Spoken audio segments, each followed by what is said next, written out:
Amerika may bagong sinabi tungkol sa mga Pilipino na ikinagulat ng mundo. At kapag narinig mo ang ganitong headline, mapapaisip ka agad. Ano na naman ito?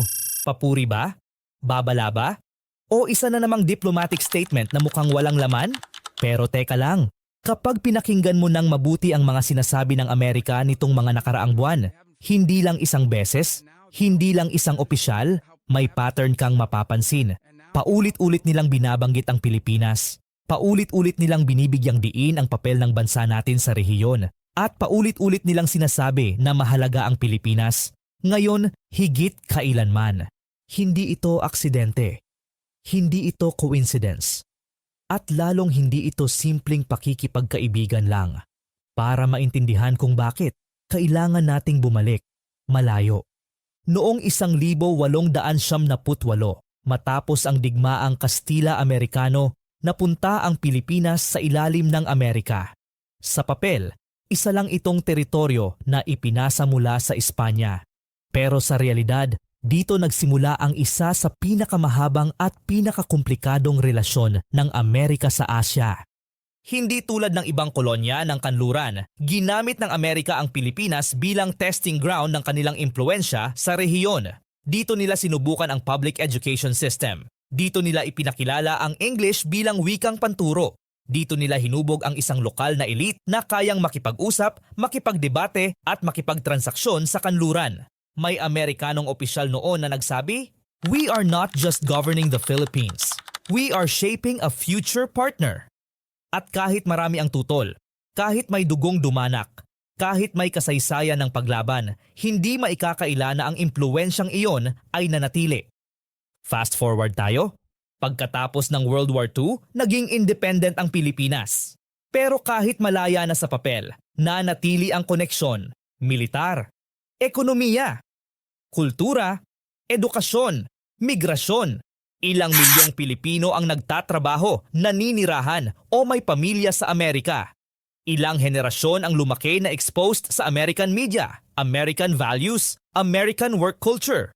Ito ang dahilan kung bakit iba ang Pilipinas kumpara sa ibang bansa sa Asya. Kung ikukumpara mo sa Japan, mataas ang teknolohiya pero mahigpit ang kultura.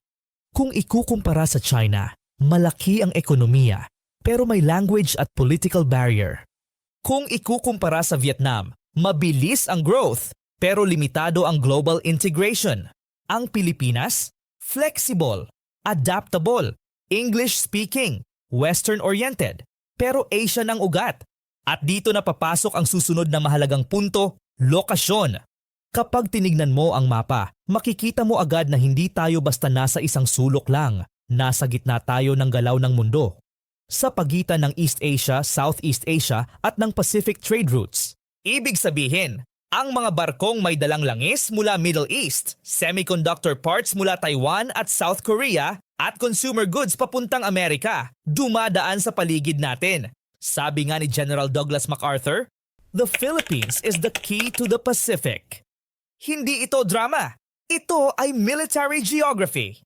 Noong World War II, nang makuha ng Japan ang Pilipinas, halos naputol ang galaw ng Amerika sa Pacific. Nang mabawi ito, bumalik ang kontrol. Kaya mula noon, malinaw sa Amerika. Kapag nawalan sila ng access sa Pilipinas, mahihirapan silang gumalaw sa buong rehiyon. Ngayon, lumipat tayo sa mas modernong panahon. Tahimik lang ang Pilipinas noong 1990s. Isinara ang US bases. Marami ang nagsabing tapos na ang strategic chapter ng bansa. Pero habang tahimik tayo, may ibang bansa na dahan-dahang gumagalaw. Ang China. Hindi ito bigla ang pag-angat. Ito ay dekada ng paghahanda. Ekonomiya muna, infrastructure, manufacturing. Pagkatapos, impluensya at ngayon, territory. Dito na naging sentro ang South China Sea. Sa unang tingin, parang simpleng away lang sa dagat. Pero kapag tinignan ang datos, ibang usapan na ito. Ayon sa international estimates, may bilyong bariles ng oil at napakalaking natural gas reserves sa ilalim ng South China Sea. Dagdag pa rito, isa ito sa pinakamayamang fishing ground sa mundo. At higit sa lahat, mahigit 30% ng global maritime trade ang dumadaan dito. Ibig sabihin, kapag may nangyaring seryosong gulo dito, hindi lang Pilipinas o China ang apektado. Tataas ang presyo ng langis, maaantala ang supply chains, tatamaan ang ekonomiya ng Amerika, Europa at buong Asya. Kaya nang magsimulang magtayo ang China ng artificial islands, military runways at radar systems, hindi lang Pilipinas ang nagreklamo. Tahimik pero matigas ang tugon ng Amerika. Sabi ng isang US defense official, freedom of navigation in the South China Sea is a non-negotiable interest. At dito muling bumalik sa sentro ang Pilipinas. Sa ilalim ng Mutual Defense Treaty, malinaw ang mensahe. Ang anumang agresyon laban sa Pilipinas ay may mas malaking implikasyon. Kaya pinalakas ang joint military exercises. Kaya muling binuksan ang EDCA sites. Kaya mas madalas ang presensya ng Amerika. Pero mahalagang linawin ito. Hindi lang ito tungkol sa digmaan. Noong tumama ang bagyong Yolanda, makikita mo kung ano ang ibig sabihin ng strategic partnership. Hindi press release, hindi speech, kundi aircraft carriers, helicopters, medical teams, at logistics na dumating sa loob ng ilang araw.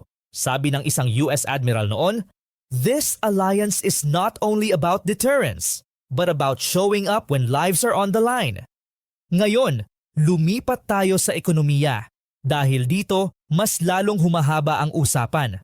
Ang Pilipinas ay hindi lang strategic militarily. Isa rin itong economic opportunity. Bata ang populasyon, lumalaking middle class, English-speaking workforce. At higit sa lahat, hindi pa saturated. Habang ang China ay nagiging mas mahal at mas politically risky para sa American companies, naghahanap sila ng alternatives.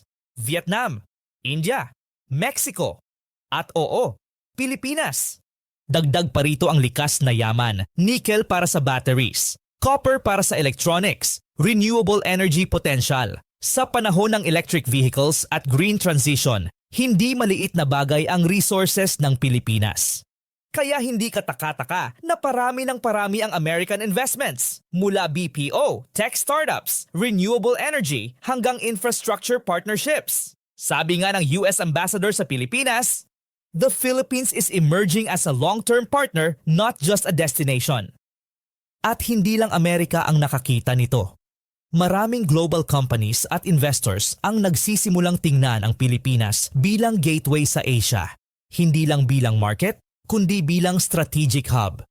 Ngayon, tanong, kung hindi mahalaga ang Pilipinas, bakit paulit-ulit itong binabanggit ng Amerika? Kung hindi ito strategic, bakit ginagastusan nila ng oras, pera, at atensyon? At kung wala itong future, bakit dito sila nagtataya?